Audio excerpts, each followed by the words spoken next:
안녕하십니까. 유튜브 채널 경제를 말하다는 IT와 반도체 이슈, 신소재와 미래기술 및 우리 경제 전반에 대한 콘텐츠를 통해서 업계의 전망과 투자에 필요한 인사이트를 여러분께 제공하고자 합니다.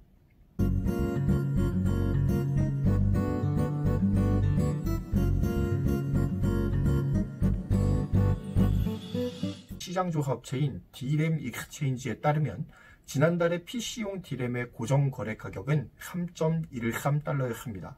이는 지난 7월 이후 3개월 연속 유지하고 있는 흐치입니다. 하지만 이에 비해서 서버용 D램의 경우에는 가격이 지속적으로 하락하고 있는 것으로 보입니다. 이렇게 메모리 반도체 시장이 정체 내지는 침체되고 있는 까닭으로 가장 중요하게 제기되는 두세 가지의 이유가 있습니다. 바로 미국의 화웨이 규제로 인해서 화웨이로 들어가는 물량이 재고로 남게 된 악재가 가장 큰 이슈입니다. 하지만 이것만큼이나 중요한 이슈가 하나 더 있는데요. 바로 인텔과 AMD의 CPU 공급 지연 이슈입니다. 인텔 같은 경우에는 최신 CPU 수급에 어려움을 겪고 있고요. 또한 7나노 공정을 이용하는 차세대 CPU 개발에도 어려움을 겪고 있죠. 그러면서 글로벌 CPU 수급 전체에 영향을 끼치고 있는 상황입니다. AMD의 상황은 인텔보다는 그나마 나은 상황이긴 합니다. 하지만 TSMC 일부 공정의 로드 이슈가 부각이 되기 시작하면서 AMD 라이젠 CPU의 품귀 현상으로 이어지고 있다는 것이 문제입니다. 이로 인해 AMD도 CPU 수급이 원활하지 못한 상태죠. 이러한 CPU 생산 업체들의 수급이 계속해서 지연이 되면서 메모리 업체들까지 그 불똥이 옮겨서 튀고 있는 상황입니다. PC와 모바일 메모리 수요가 주춤한 이유가 바로 다음과 같은 두 가지 정도의 큰 이슈가 자리 잡고 있기 때문입니다. 또한 마지막으로 서버용 D램의 수요 또한 살아나지 못하고 있는 상황입니다. 왜냐하면 2020년 초반 코로나19의 팬데믹 전개로 인해서 언택트 수요가 폭발했죠. 그러면서 기업들이 앞다투어서 데이터 센터를 증설하기 시작합니다. 서버용 D램의 수요가 굉장히 활발하게 회복되기 시작했었죠. 그래서 3월, 4월의 그래프를 보면은 코로나19의 창궐과 함께 메모리 반도체 수요가 굉장히 가파르게 상승한 것을 볼 수가 있습니다. 그런데 데이터 센터 투자가 어느 정도 마무리가 되었습니다. 그러면서 서버용 메모리의 주문량이 줄어들었어요. 그러면서 제조업체들의 악성 재고가 증가하기 시작했습니다. 그러면서 서버용 D램의 단가도 떨어지기 시작하는 거죠. 시장조사 업체인 트렌드포스는 4분기 서버 D램의 가격이 전분기 대비해서 최대 18%까지 하락할 것으로 내다보고 있습니다. 트렌드포스는 서버 업체들의 재고가 지나치게 많은 수준이라고 지적을 했어요. 서버 업체들이 언택트 수요에 따라서 미리 메모리 반도체를 훅 땡겨가지고 전반기에 굉장히 많은 재고를 확보를 했습니다. 그런데 아직 이를 제대로 소진하지 못한 것으로 보여요. 왜냐하면 데이터 센터 투자가 어느 정도 종결이 나면서 투자 수요가 감소하고 있기 때문입니다.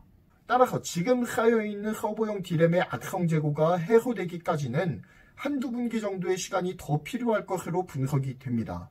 그래서 당분간 서버 D램의 가격은 하락세를 지속할 것으로 보고 있어요.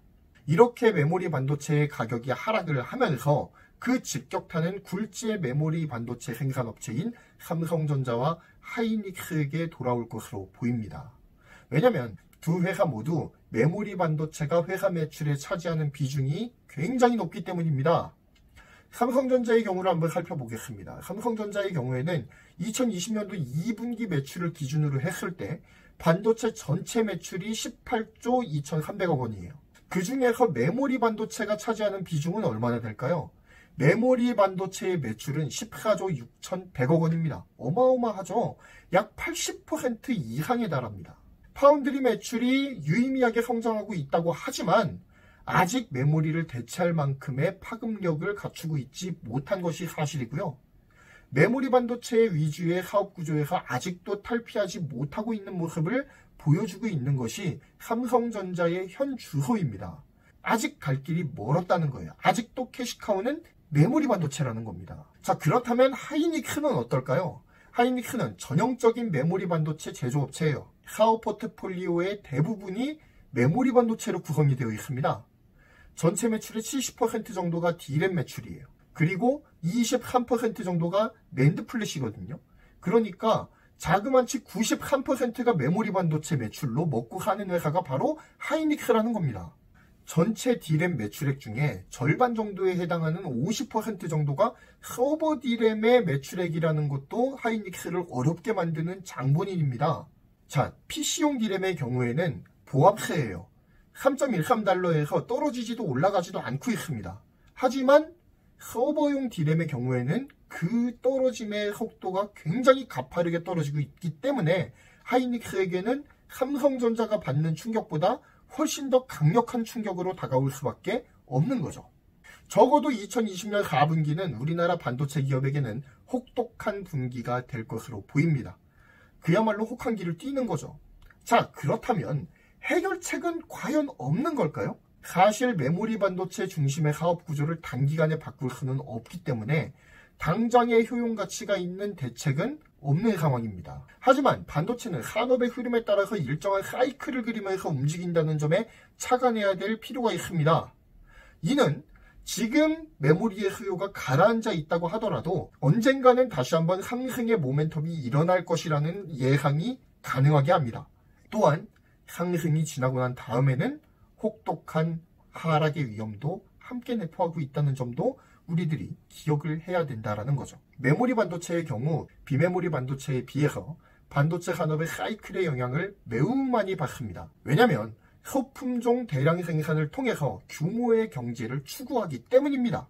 따라서 첨단 산업의 경기가 어떻게 진행되느냐에 따라서 품귀 현상이 일어나기도 하고 악성 재고가 넘쳐나는 순간을 맞이하기도 하는 거예요. 우리나라가 메모리 반도체 세계 1위라고 하지만 매출이 일정하지 못하고 굴곡이 심한 이유, 바로 소품종 대량 생산에 따른 재고의 변화에 굉장히 민감하게 반응하기 때문입니다. 하지만 삼성과 하이닉스의 경우 이러한 사업의 구조는 어서속히 탈피해야 합니다. 건강하지 못한 사업 구조이기 때문이에요. 삼성전자와 하이닉스가 코로나 특수를 누렸음에도 불구하고 박스권에 갇혀서 상승하지 못했던 이유가 무엇일까요?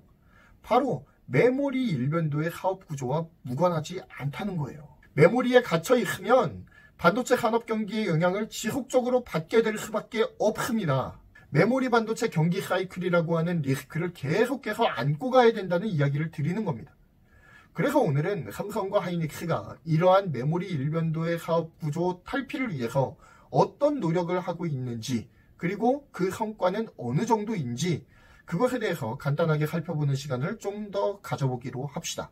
먼저 삼성전자에 대해서 알아보겠습니다. 삼성전자는 사원을 걸고 파운드리 사업에 천문학적인 투자를 계속하고 있어요. 그리고 이러한 공격적 투자의 결실을 조금씩 거두고 있습니다. 물론 아직까지는 만족스러운 수준은 아닙니다. 파운드리의 터줏대감인 TSMC가 강력하게 자리를 차지하고 좀처럼 비켜서지 않기 때문이에요. TSMC의 파운드리 사업에서의 입지를 흔들 만큼의 강력한 한방이 절실한 상황입니다. 이러한 절실함이 기폭제가 되었을까요? 최근 삼성 파운드리는 굵직굵직한 대형 수주를 잇따라서 성공시키고 있습니다. 한방을 제대로 때려주고 있다라고 보아도 무방할 정도입니다. 그중 대표는 뭐니 해도 엔비디아 차세대 GPU 아키텍처인 암페어 수주와 이를 기반으로 한 RTX 3070, 3080, 3090 시리즈 전량을 인수한 것이죠. 이 외에도 퀄컴의 5나노 공정 기반 최신 통신 칩과 스냅드래곤 875, 그리고 보급형 5G 칩인 4시리즈, 그리고 7시리즈까지 협력을 하면서 삼성 파운드리의 저력을 계속해서 보여주고 있죠. 게다가 요즘 미국 특허 소송권으로 인해서 주춤하긴 하지만 삼성전자가 미래 기술로 밀고 있는 또 하나의 영역이 있죠. 바로 이미지 센서 사업입니다. 화소스에서는 이미 세계 1위인 소니를 추월했죠. 또한 점유율도 소니가 42% 정도인데 삼성전자는 21% 정도로 굉장히 빠른 속도로 추격을 하고 있습니다. 자율주행의 시대가 오면서 이미지 센서의 중요성이 날로 증대되고 있어요. 시장은 지속적으로 확장될 것이라는 이야기를 드리는 겁니다.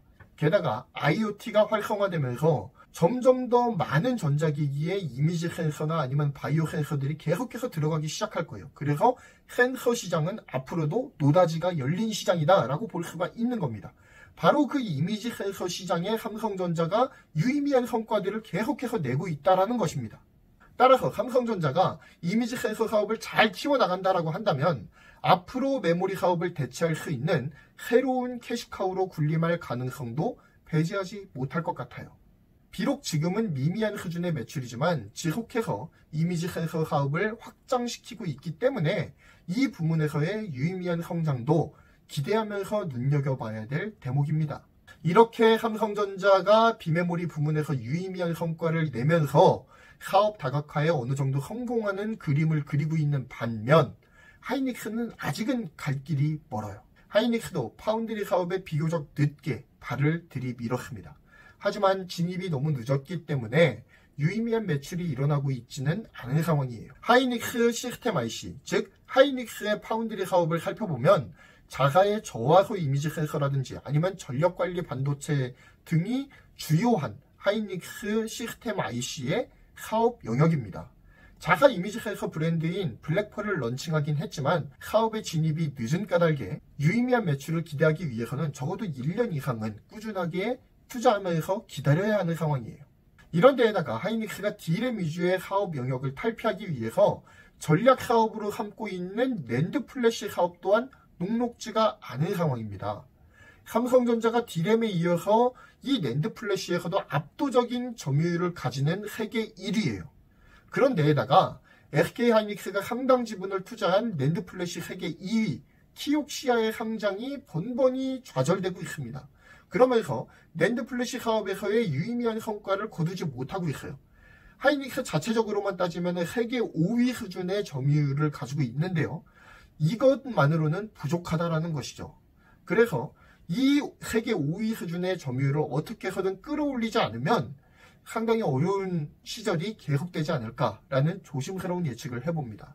다만 하이닉스에게도 호재가 될 만한 일이 있는데요. 올 4분기에 중국 우시에서 생산을 시작할 것으로 보이는 하이닉스 시스템 IC 파운드리 공장이 있습니다. 중국 우시의 파운드리 공장이 잘 자리를 잡아서 중국에서 가파르게 성장을 하는 데에 성공을 해낸다면 하이닉스 파운드리 사업의 유의미한 성장을 기대할 수가 있을 것입니다.